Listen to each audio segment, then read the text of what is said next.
अस्सलामु अलैकुम वरहमतुल्लाहि वबरकातुहू। रमज़ानुल मुबारक जो बाबरकत ऐं अज़ीम महीनो इंतहाई तेज़ी सां पंहिंजी पुॼाणी तरफ़ रवां दवा आहे। रमज़ानुल मुबारक जे हवाले सां हिकिड़ो इंतहाई अहम मसइलो आहे सदक़तुल फ़ितर जी अदायगी या फ़ितरे जी अदायगी। ज़रूरी आहे त असां क़ुरान हदीस जी रोशनीअ में इन ई फ़र्ज़ जी अदायगी करियूं, छो त जेकॾहिं को बि अमल क़ुरान हदीस खां हटियलु आहे त पोइ अल्लाह ताला उनखे क़बूल कोन थो फ़रमाए। सदक़े फ़ितर जे हवाले सां सभ खां पहिरीं ॻाल्हि त अल्लाह जे प्यारे पैगम्बर इनखे फ़र्ज़ु करार ॾिनो आहे।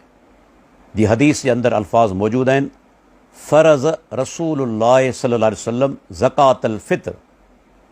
अल्लाह जे प्यारे पैगम्बर ज़कातुल फ़ितर या सदक़तुल फ़ितर या फ़ितरे खे फ़र्ज़ु करार ॾिनो आहे। तंहिंजे करे इमाम इब्नुल मुंज़िर चवे थो इन ई ॻाल्हि ते इजमा आहे त फ़ितरो फ़र्ज़ु आहे।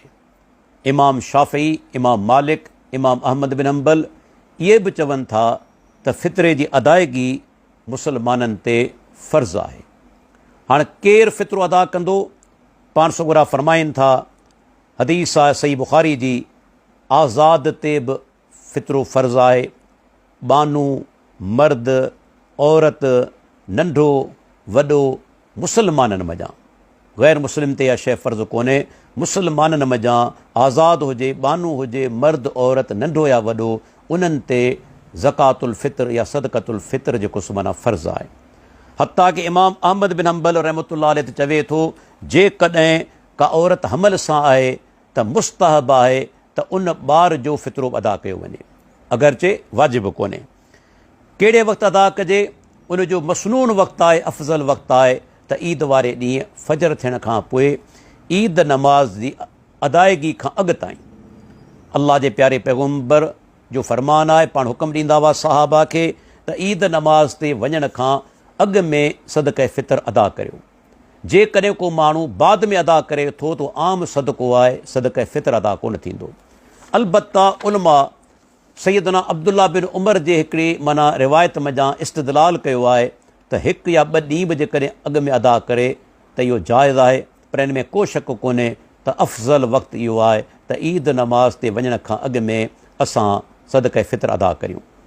हाणे सदक़े फ़ितर जे अंदरि अदा छा करिणो आहे? अल्लाह जे प्यारे पैगम्बर जो फ़रमान मौजूदु आहे त तआम जेको आहे उन जो हिकु सा अदा कयो वञे।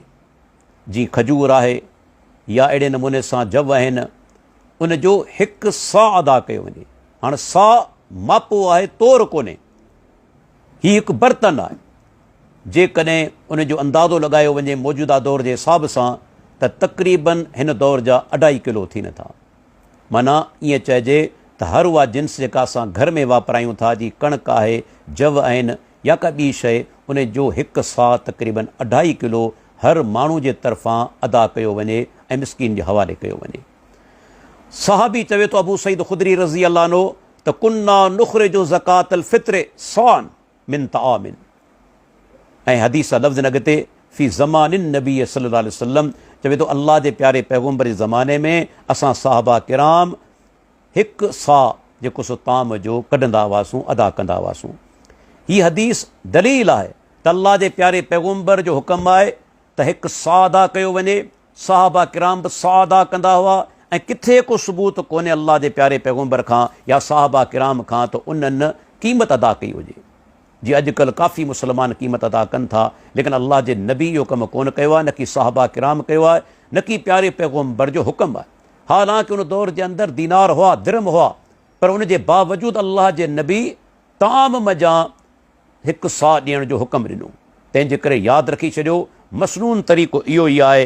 हत्ता कि इमाम शाफ़ी, इमाम मालिक, इमाम अहमद बिन हंबल इहे सभ जा सभु चवनि था जेकॾहिं क़ीमत अदा कंदो त क़ीमत अदा करणु जाइज़ न आहे। इमाम अहमद जो त अज़ीम हिकिड़ो कौल आहे।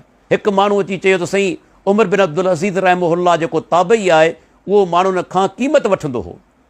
तॾहिं चयाई यदऊन कौल रसूलिल्लाह सल्लल्लाहु अलैहि वसल्लम व यक़ूलून क़ाल फुलानुन। अल्लाहु अकबर। इमाम साहब चयो त अल्लाह जे प्यारे पैगम्बर जे फ़रमान खे छॾी नथा ऐं चवनि था त फुलाणे हीअं चयो आहे। अल्लाह जा बानो हूं बि शरई दलील क़ुर हदीस आहिनि। जिते अल्लाह जे नबी जो फरमान अची वञे उते उनजे मुक़ाबले में कंहिंजी ॻाल्हि कोन हलंदी। ताबई जो कौल त कंहिंजे नज़दीक हुज्जत कोन्हे, हत्ता कि सहाबी जो कौल बि जेकॾहिं सही हदीस जे ख़िलाफ़ आहे असीं कोन वठंदासीं। अल्लाह जो हुकुम बि आहिनि, फिन तनाज़अतुम फी शैइन फरुद्दूहु इलल्लाहि व रसूल। तव्हांजो इख़्तिलाफ़ थी पवे कंहिं मामले जे अंदरि, मोटायो अल्लाह ॾांहुं, अल्लाह जे रसूल ॾांहुं। हाणे अल्लाह जे रसूल असांखे हिकु साह ॾियण जो हुकुम ॾिनो आहे, किथे क़ीमत अदा करण जो हुकुम कोन ॾिनो आहे। तंहिंजे करे इन ई में ई असांजी सलामती आहे त असां प्यारे पैगम्बर जी सुन्नत मुताबिक़ अमल करियूं। बाज़ उलमा वरी सदक़े फ़ितर खे क़यास कयो आहे ज़कात ते, हालांकि ज़कात अलॻि शइ आहे, सदक़े फ़ितर अलॻि शइ आहे। अल्लाह जो बानो ज़कात जो त निसाब आहे, लेकिन सदक़े फ़ितर जो को निसाब कोन्हे। हर उहो माण्हू जंहिंमें एतिरी पुॼत आहे जो हिकु साह अदा करे सघे पंहिंजे तरफ़ां या ख़ानदान जे तरफ़ां, त उन ते सदक़े फ़ितर फ़र्ज़ु आहे। ज़कात जो बाक़ाइदा निसाब आहे ऐं ज़कात साल गुज़रण खां पोइ कंहिं बि महीने जे अंदरि अदा करे सघिजे थी, लेकिन सदक़े फ़ितर जो तालुक़ रमज़ान सां आहे, बल्कि ईद जॾहिं उनखे अदा कबो आहे। मसनून तरीक़ो इहो आहे। अहिड़े नमूने सां ज़कात जा मद आहिनि, 8 मद अल्लाह ताला ॿुधाया आहिनि जिन में ज़कात खे तव्हां ॾेई सघो था, अदा करे सघो था, लेकिन सदक़े फ़ितर सिर्फ़ु मिस्कीन जे हवाले करिणो आहे।